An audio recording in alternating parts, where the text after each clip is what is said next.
Salut les conseillers influents, j'espère que vous allez bien. Avant de commencer cette vidéo, deux choses. La première, j'ai le Covid, donc je suis un petit peu enrhumée et prise du nez, je suis désolée. La deuxième chose, c'est que pour la première fois depuis 2 ans, comme je l'ai dit dans ma précédente vidéo, mais je me répète parce que je ne suis pas sûre que tout le monde l'ait vu, je n'ai pas de fond de teint sur le visage et vous voyez donc, pour la première fois, mon acné. Voilà, donc elle est en train d'être soignée, elle est presque partie, mais forcément vous allez la voir dans cette vidéo puisque je ne porte pas de fond de teint et j'ai décidé de ne pas camoufler tout ça. Donc il est inutile de mettre dans les commentaires qu'on voit mon acné, je sais qu'on le voit, je sais qu'il est là, je me vois tous les matins dans le miroir, pas d'inquiétude. Ceci étant dit, on va pouvoir commencer la vidéo. Aujourd'hui, je vous présente les 4 erreurs que les conseillers immobiliers font en majorité sur les réseaux sociaux. Après avoir... J'ai été déconcentrée parce que j'ai fait une bulle avec ma bouche et c'était dégoûtant. Ça fait 2 ans que je suis dans le marketing digital immobilier, donc que je discute très régulièrement avec les conseillers immobiliers au quotidien et je vois souvent les mêmes erreurs revenir. Et pour éviter à ceux qui débutent dans le digital de reproduire les erreurs de ceux qui ont commencé il y a quelques années, je vais vous les lister ici. Ça vous fera gagner du temps et de l'argent. L'erreur numéro 1 que font tous les conseillers immobiliers, c'est de prendre leur audience pour des robots. Gagner la confiance de quelqu'un, ça prend du temps. Donc si vous partez sur le digital, sur les réseaux sociaux, en vous disant pourquoi j'ai pas de résultats au bout de 15 jours, vous pouvez déguerpir, ce n'est absolument pas fait pour vous. Avant qu'un prospect ne devienne prospect, il doit d'abord être un abonné. Et être un abonné, ça veut dire consommer votre contenu et y adhérer. Vous devez donc créer du contenu en conséquence qui va vous rendre visible auprès de la bonne audience, qui elle va consommer le contenu qui va lui permettre de monter en confiance par rapport à vous avant de devenir prospect qui potentiellement ensuite deviendra un client. Essayez de voir les réseaux sociaux comme un canal de prospection à part entière et de ne pas vouloir brûler les étapes trop vite. L'erreur à ne pas faire est de croire que parce que le digital dans le domaine de l'immobilier est tout nouveau, il est révolutionnaire. Il est certes puissant et innovant, mais il n'est pas magique et il se repose sur les mêmes bases de prospection que la prospection terrain classique ou la prospection téléphonique. Je vais vous donner un exemple avec la prospection terrain pour que vous puissiez mieux comprendre mes propos. Quand vous faites du porte-à-porte, vous n'enfoncez pas la porte des gens pour leur dire « Je suis le meilleur conseiller immobilier de Toulouse, vous devriez faire appel à moi pour vendre votre bien immobilier dans les meilleures conditions. » Alors déjà, vous faites pas ça parce que vous finiriez en prison, c'est très mal poli de rentrer chez les gens comme ça pour les agresser. Et surtout parce que vous savez qu'avant de rentrer dans une démarche commerciale, il doit y avoir un lien d'abord qui se crée avec l'audience avec laquelle vous êtes. En tout cas, si vous ne le saviez pas, avant de rentrer dans une démarche commerciale, il faut d'abord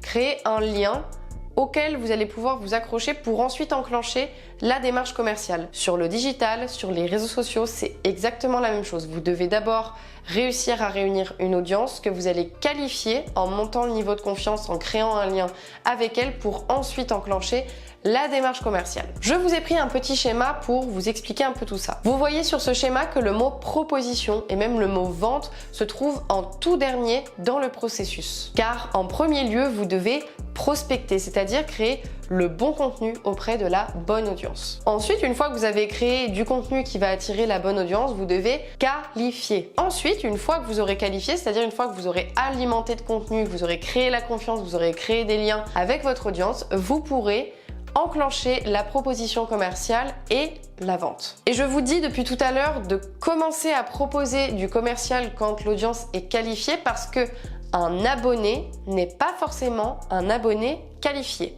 Je m'explique. Moi par exemple, je traîne très souvent sur Instagram à la recherche de nouveaux créateurs de contenu qui peuvent m'inspirer. Ça m'arrive de tomber sur un créateur de contenu, de me dire ok, j'adore ce qu'il fait, je m'abonne. Je m'abonne à ce créateur de contenu, mais entre-temps, les jours passent et il y a plein d'autres créateurs de contenu auxquels je suis abonnée avec mon compte Instagram que je suis très régulièrement. Ce créateur de contenu que je viens de découvrir et auquel je viens de m'abonner, je vois très peu souvent ces contenus parce que j'ai tellement de contenu à regarder de gens auxquels je suis abonnée que je passe un peu à côté du sien. Donc le problème là, c'est que je ne consomme pas son contenu. Je suis abonnée, ça on est bien d'accord, mais je ne consomme pas son contenu. Et bien là, vous avez l'exemple parfait de ce que je suis en train de vous expliquer. Ce n'est pas parce que quelqu'un est abonné à vous qu'il consomme votre contenu. Donc ce n'est pas parce que quelqu'un est abonné à vous que c'est quelqu'un de qualifié que vous allez pouvoir convertir ensuite en prospect et en client. Vous devez transformer l'audience que vous avez rassemblée sur vos réseaux réseaux sociaux en audience qualifiée. Et pour que cette audience devienne qualifiée, il faut déjà que vous soyez visible auprès de celle-ci et qu'elle consomme votre contenu et qu'elle continue de le consommer sur un laps de temps. Parce que si vous avez des abonnés comme moi par exemple qui me suis abonné à ce créateur de contenu qui ne consomme pas votre contenu, ils n'achèteront pas vos services. C'est logique. Moi, le créateur de contenu auquel je me suis abonné, j'ai vu quelques-uns de ses contenus, je ne sais pas trop ce qu'il vend exactement et dans tous les cas je ne l'achèterai pas puisque je n'ai pas assez consommé, je crois que j'ai pas dit un truc français, mais je n'ai pas assez consommé de contenu auprès de ce créateur de contenu pour être sûr que c'est fiable ce qu'il fait, ce qu'il propose et donc l'acheter ensuite. Votre chiffre d'affaires se trouve donc dans la capacité que vous aurez à qualifier votre audience en proposant le bon contenu et en étant patient. Vos prospects ne sont pas des robots et n'auront pas confiance en vous en quelques jours. Et l'erreur numéro 2 que font la plupart des conseillers immobiliers qui est en lien avec ce que j'ai dit avant, c'est de se concentrer sur le nombre d'abonnés plutôt que la qualification de l'audience. Et oui, l'erreur la plus commune dans l'immobilier, c'est de vouloir des grosses audiences, vouloir des milliers d'abonnés sur ces réseaux sociaux. Vous voyez X personnes sur Y secteur avec 5000 abonnés et du coup vous avez envie d'en avoir autant. Vous vous dites ok, moi avec mes 500 abonnés c'est trop naze, c'est nul ce que je fais, j'ai pas assez de résultats, je dois pas avoir la bonne stratégie et voilà, vous vous frustrez avec les chiffres. Si vous vous êtes déjà fait cette réflexion, vous faites une grosse erreur car vous êtes en train de vous concentrer sur une stratégie d'acquisition plutôt que de fidélisation. Si vous consacrez énormément de temps à l'augmentation de vos abonnés, c'est du temps que vous ne consacrez pas à fidéliser vos abonnés qui sont déjà là. Vous êtes tout seul, je vous le rappelle, pour la plupart d'entre vous pour faire votre communication et vous ne pourrez pas être sur tous les fronts en même temps. Et si c'est la stratégie que vous avez décidé d'utiliser, c'est-à-dire de l'acquisition plutôt que de la qualification, eh bien, j'en reviens à mon point précédent où je vous disais que votre chiffre d'affaires se trouve dans la qualification. Vous allez avoir plein d'abonnés, ça c'est sûr, mais très peu de résultats avec le digital, c'est-à-dire très peu de mandats et de ventes. C'est contre-productif pour moi de se concentrer sur l'augmentation de vos abonnés plutôt que de les fidéliser, puisque si vous vous contentez en permanence d'augmenter votre nombre d'abonnés sans jamais créer du lien avec les abonnés que vous gagnez, sans jamais les fidéliser, vous ne pourrez jamais faire de business sur le digital puisque vous n'aurez pas de potentiel client sur le digital, vous aurez simplement des sortes d'abonnés fantômes qui vous regardent de loin. Et le seul avantage de cette stratégie, c'est que vous allez booster votre ego, mais sinon vous allez consacrer du temps du coup à juste avoir des beaux chiffres sur les réseaux sociaux sans avoir de beaux chiffres dans la vraie vie, c'est-à-dire des mandats et des ventes. Puisqu'on va pas se le cacher, c'est aussi pour ça que vous êtes sur le digital, pour prendre du plaisir et pour créer des liens, mais aussi avoir des résultats concrets. Russell Brunson, un marketeur américain, dans son livre Traffic Secrets, dit la chose suivante: il est préférable d'avoir 100 abonnés qui vous adorent plutôt que 1000 qui vous ignorent. C'est beau, magnifique. Ce livre-là, je sais pas pourquoi je mets autant de violence là-dedans, c'est magnifique, magnifique. C'est un livre absolument génial. En revanche, je crois qu'il n'est qu'en anglais, si je dis pas de bêtises. The Underground Playbook. Ça, c'est uniquement en anglais et c'est uniquement aussi du marketing. On va pas se le cacher, donc je sais pas trop si ça va vous intéresser, mais c'est pour vous dire que je dis pas de bêtises et que le livre existe vraiment, je n'invente rien. Je vous sentais m'accuser là avec votre air accusateur, ok? Et j'ai l'exemple de quelqu'un dans mon entourage qui est entrepreneur à l'étranger, qui a un business qui tourne très bien par rapport à ça. Cette personne-là était consacrée à 100% à l'acquisition payante, c'est-à-dire que pour avoir de nouvelles personnes dans son tunnel, elle payait en publicité, etc. pour avoir de plus en plus de monde. Donc elle était à fond sur la stratégie d'acquisition, acquisition, acquisition. Sauf que cette personne a eu un problème avec son compte publicitaire, il me semble, ou alors tout simplement il a arrêté de faire de la pub tout court comme ça pour se concentrer uniquement sur tous les gens qu'il avait rentrés avec l'acquisition payante et pour en fait les fidéliser ensuite, du coup vendre ses produits et services. Donc il a arrêté la stratégie d'acquisition et il s'est tout simplement concentré sur tout ce qu'il avait déjà. Il les a fidélisés pour ensuite vendre ce qu'il avait à vendre. Écoutez-moi bien, il a doublé son chiffre d'affaires le premier mois où il a fait cette stratégie. Mais vraiment, quand je vous dis doubler, c'est-à-dire qu'il est passé de... je vais pas vous expliquer ce que ça veut dire doubler, je pense que vous avez compris. Il stagnait depuis plusieurs mois, il n'arrivait pas à augmenter son chiffre d'affaires et à partir du moment où il s'est concentré là-dessus, il l'a doublé le premier mois et ça a continué d'augmenter sur les mois suivants. Je crois que c'est uniquement le deuxième mois où il fait ça, donc je n'ai pas ce que ça donne sur le deuxième mois, mais dans tous les cas, ça ne fait qu'augmenter. Alors maintenant, qu'est-ce que ça veut dire exactement qualifier son audience ? J'ai une définition sur mon petit ordi, je vais vous la lire comme d'habitude. La qualification d'audience est une démarche généralement entreprise pour mieux connaître son audience et mieux se vendre en tant que support publicitaire auprès de celle-ci. Dans tous les cas, mieux connaître votre audience, ça vous permet de mieux vendre vos services avec la bonne stratégie et en plus de ça, avoir une audience qui a beaucoup plus confiance en vous, c'est une audience qui potentiellement devient plus facilement cliente. Quels sont les contenus qui vont vous permettre de qualifier votre audience? Forcément, c'est les contenus éducatifs. Je vous mets quelque part autour de cette vidéo une vidéo dans laquelle je vous donne 5 idées de vidéos à réaliser sur vos réseaux sociaux qui là augmenteront à 100%, j'en suis sûre, la qualification de votre audience. Le deuxième type de contenu, c'est de faire des stories tous les jours dans lesquelles vous allez montrer votre quotidien et donner un maximum d'astuces. Et en numéro 3, c'est de faire de la vidéo, évidemment pour créer du lien puisque augmenter le niveau de confiance à travers des photos, c'est beaucoup plus compliqué qu'à travers des vidéos. Vous gagnerez des points de confiance beaucoup plus facilement avec la vidéo qu'avec tous les autres types de contenus. En conclusion, je tiens à vous dire que de vous concentrer sur une stratégie de qualification plutôt que d'acquisition, c'est un cercle vertueux absolument magnifique que j'ai pu expérimenter récemment. Je vous explique pourquoi. Avec la stratégie de qualification, vous allez proposer du bon contenu, du contenu éducatif qui va nourrir votre audience.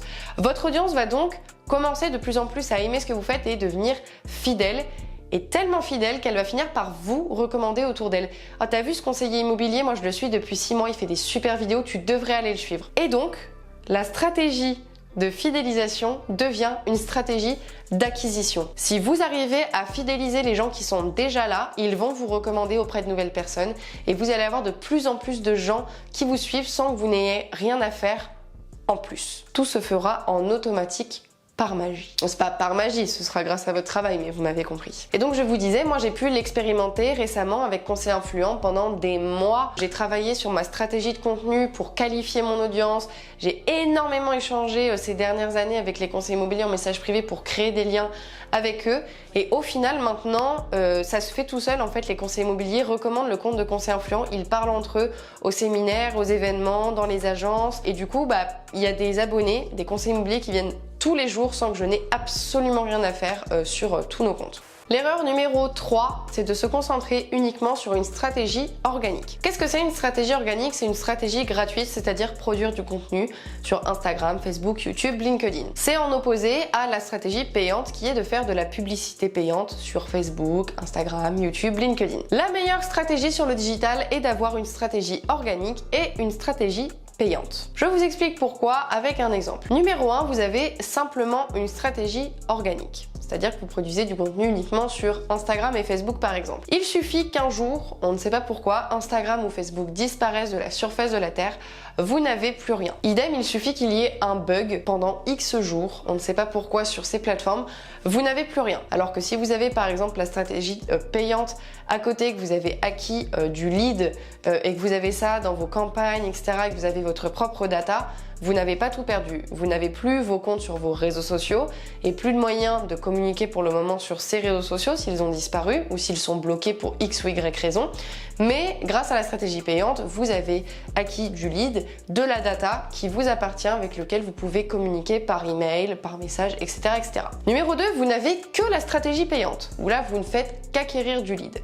Eh bien, le problème, c'est que si votre compte publicitaire est bloqué, vous ne pouvez plus faire de publicité et donc vous n'avez plus de possibilité d'être connu auprès de nouvelles personnes. Le compte publicitaire bloqué, ça arrive tout le temps, ça nous est arrivé aussi chez Conseil Influent et malheureusement, on ne peut pratiquement rien faire quand on se retrouve avec un compte publicitaire bloqué. J'aime dire qu'il ne faut pas mettre tous ses œufs dans le même panier, donc je vous conseille d'avoir les deux. Et si vous ne savez pas comment mettre en place la bonne stratégie organique et payante, sachez que chez Conseil Influent, on en fait notre métier. Voilà, je ne sais pas si vous le saviez, mais c'est notre métier. Et vous avez la possibilité de réserver un appel avec un membre de l'équipe Conseil Influent avec le lien juste en dessous si vous souhaitez savoir toutes les formations qu'on propose à ce sujet. Dans cet appel, jamais de la vie vous ne serez harcelé de notre part pour acheter quoi que ce soit. On vous présente simplement ce qu'on a. Vous avez envie de vous laisser tenter par l'aventure, très bien. Vous n'avez pas envie, on n'insistera pas. Erreur numéro 4, mettre une deadline au digital. Si dans 3 mois j'ai pas eu de résultat, je laisse tomber le digital, c'est que ça sert à rien. Ça, c'est les conseillers immobiliers en général quand ils se lancent sur les réseaux sociaux. Ils se donnent X temps pour avoir un mandat, faire une vente sur leur secteur. Sinon, ils laissent tomber le digital et ils n'en feront plus. Je vais y arriver. Je n'arrive pas à parler, mais je vais y arriver. C'est comme si moi, aujourd'hui, je me mettais au sport avec un coach sportif et que je lui disais, si demain, j'ai pas le corps de Kendall Jenner, je laisse tomber. Là, le coach, je pense qu'il va me regarder et me dire, bah, tu peux laisser tomber tout de suite, je pense. Le sport, comme le digital, demande de la régularité, parce qu'on n'a pas des résultats comme ça en claquant des doigts en quelques semaines.